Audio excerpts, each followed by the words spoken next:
Particular video, the power of attitude. And this is an example of something when maybe you're just not having a good day and you need something to lift you up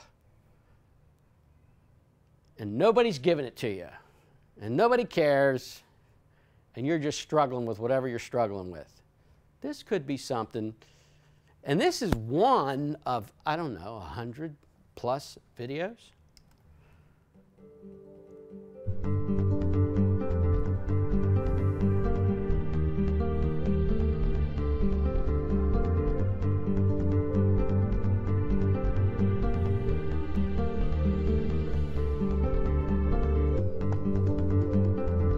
I'll read some of these because the screen's a little small. Passion.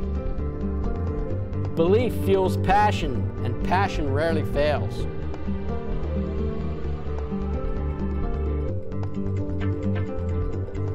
People are like sticks of dynamite. The power's on the inside, but nothing happens until the fuse gets lit. Courage.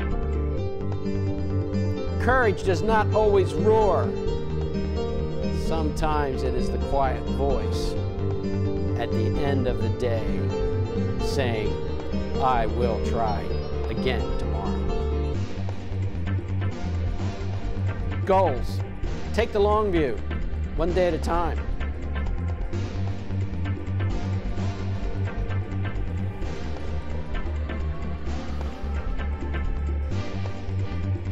Stay positive. You may become what you think about. Attitudes truly are contagious. So ask yourself one question, is mine worth catching? Simplicity. Things that matter most must never be at the mercy of things that matter least.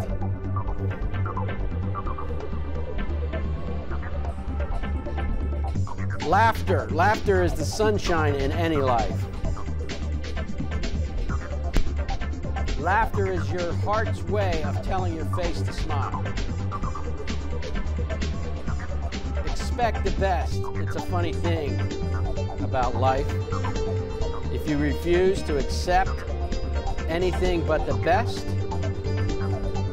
you very often get it. Kindness. It's not the things you get, but the hearts you touch that will determine your success.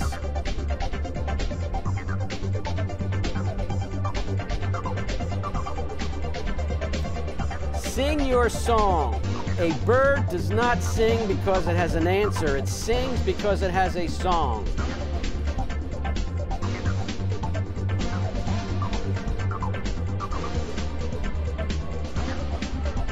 Love. Love doesn't make the world go round.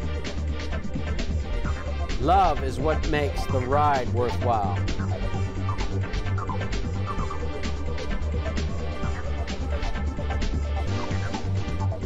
Renewal. The will to win, the will to achieve goes dry and without continuous renewal. Goes dry and arid without continuous renewal. Vince Lombardi. In many ways, we are alike. However, one difference always makes a big difference, and that little difference is attitude.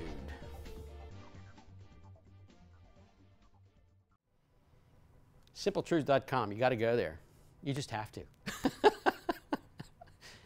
3-minute flicks. What I'm going to do, I just bought a 15-foot VGA cord. I'm going to hook it up from my computer to my TV. I am so fed up with television.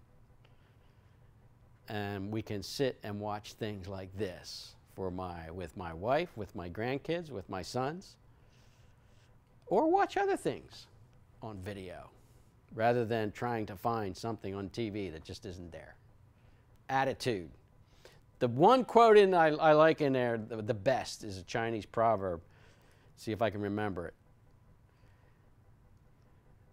A bird doesn't sing because it can. It sings because it has a song to sing. In a sense, I am singing my song right now. That's what I have to sing. I have a message to sing. I might as well sing it. You have a message to sing. You might as well sing it. You have a message to sing. You might as well sing it. You got to know when people want to hear it and when they don't want to hear it. So there's videos on there about Lincoln. There's a great one by Vince Lombardi. And you name the topic, you'll get upbeat music, you'll get soft music, you'll get amazing stories about a young grocery boy who made a huge difference in everybody's lives, and on and on. Any comments on that video or anything to this point? Anybody? I think it's terrific. I think it's exactly what people need sometimes. If you need a pick-me-up for yourself, it's a good place to go to just get recharged and to get refocused. I know my wife mentioned yesterday she was having a down day and somebody just sent her a quote. She said right back to the person, "You don't know how much I needed to hear this today. Thank you so much." That's awesome. That's awesome. Somebody had enough foresight and enough concern to send his wife a quote that's exactly what she needed at the moment to get her out of the funk that she was in. In her case, in that situation, somebody came to her rescue. It doesn't always happen that way. Sometimes you have to find it yourself. That's not always easy. But what's the book? It's never too soon to quit. It's never too soon to quit. It's never too soon to learn. Good. That's a good comment. It's always good to learn. Always learn. Always learn. What you put in is going to come out. A profile of a dynamic leader. Dynamic. Interesting what words can do. Dynamic.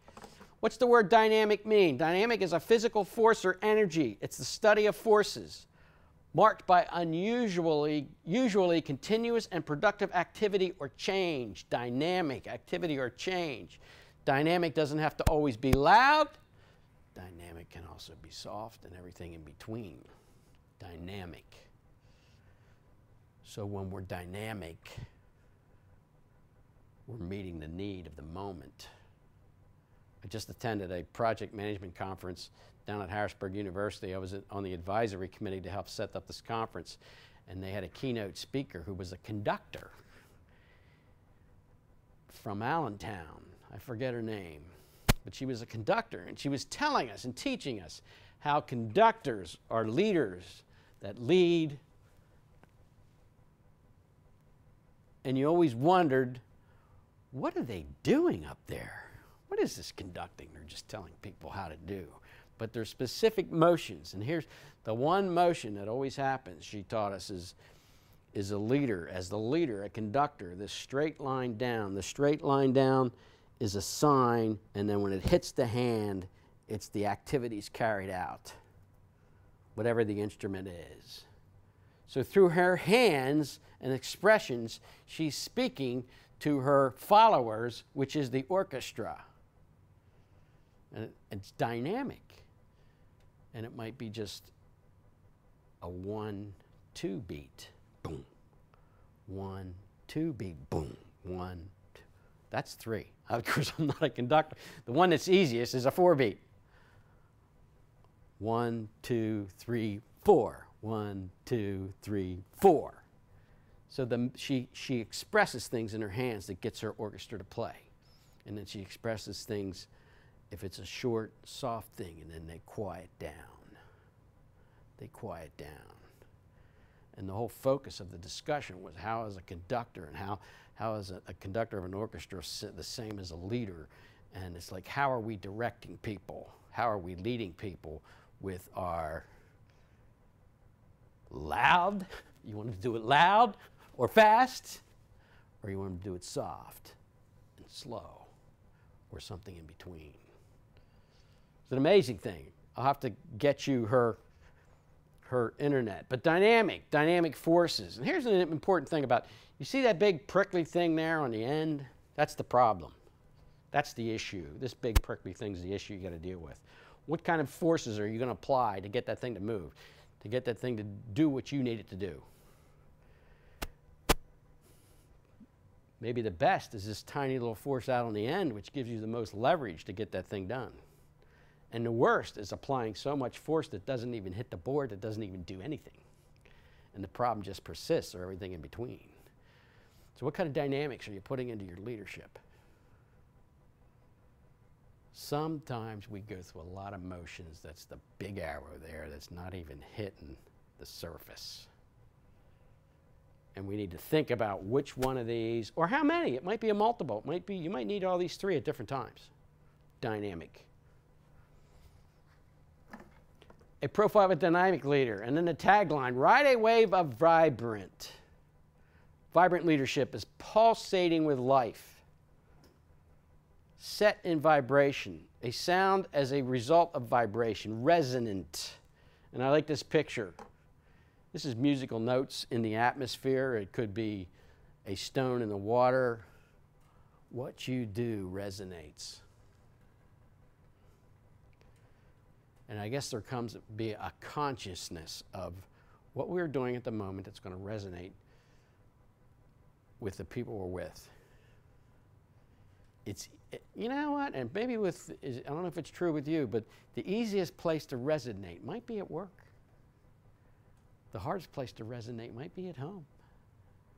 The dynamics are different.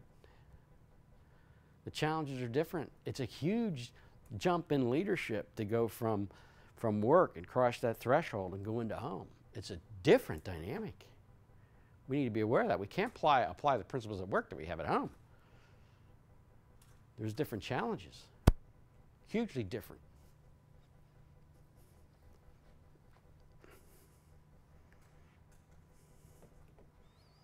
Let's cover one profile point, and then we're going to take a break.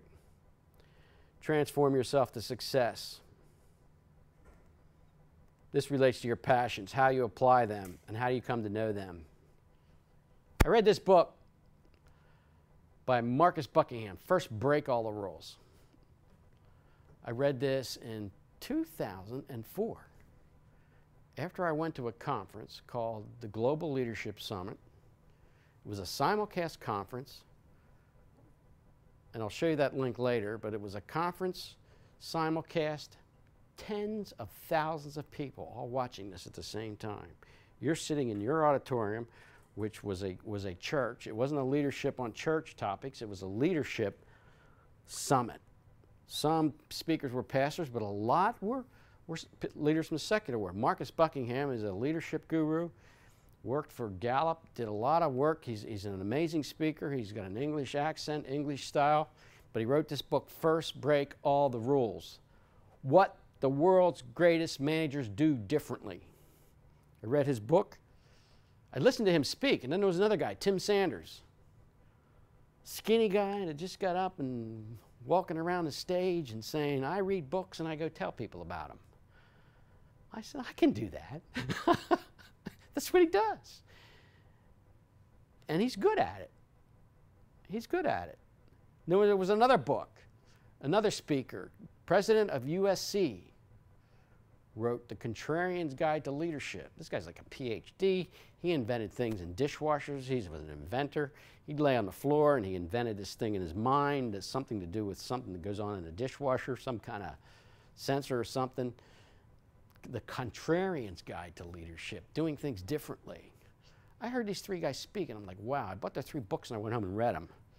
They all impacted me, but this one impacted me the most. In this book, and I will get you the 12 questions. He calls these the elements, the measurements. He has 12 questions in there about, they talk about, what do you like to do? What do you do well? Do you have friends at work? Do you have people that like you? Do you, let me get some of these specifically. Do I know what's expected of me at work? Do I have the materials and equipment to do what I need to do? What do I do best? Do I have the opportunity to learn and grow at work? Now, these are all work pretty much. Do I have someone at work who encourages my development? Does my supervisor talk to me about my progress? Does my supervisor or someone at work care about me as a person? Do I receive recognition or praise for doing good work? Do I have a best friend at work? Does mission and purpose of my company make me feel my job is important? Do my opinions count? Are my coworkers committed to doing quality work? So I took those 12 questions. Now a lot of his focus in the book is discovering your passions. What are you passionate at? What do you like to do? So I took those 12 questions and I added my own sub-questions to it. And basically it comes down to, what do you like to do? I said, okay, I like to read.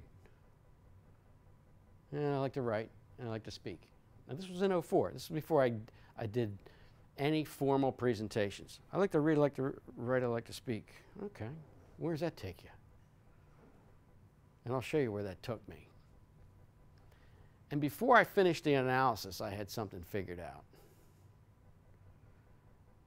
And where it took me was reading, writing, and speaking. How can I fit this into my job? Well, I worked for the State System of Higher Education, which is the 14 state-owned universities, Millersville, Edinburgh, Shippensburg, etc. Not Penn State, because they're private, believe it or not Pitt, because they're private, and not Temple, because they're private. They're state-related, they get some money. But we met with contract specialists every 6 months on contract issues in construction and engineering. Contracts people at each university that are responsible for managing construction, letting out contracts, and we would meet with them to train them every 6 months on a contract topic, on issues or whatever it is, training. So I said, why don't we invest in them? Out of the 16 hours, we'll invest an hour and a half in leadership. Not just leadership, but invest something in them.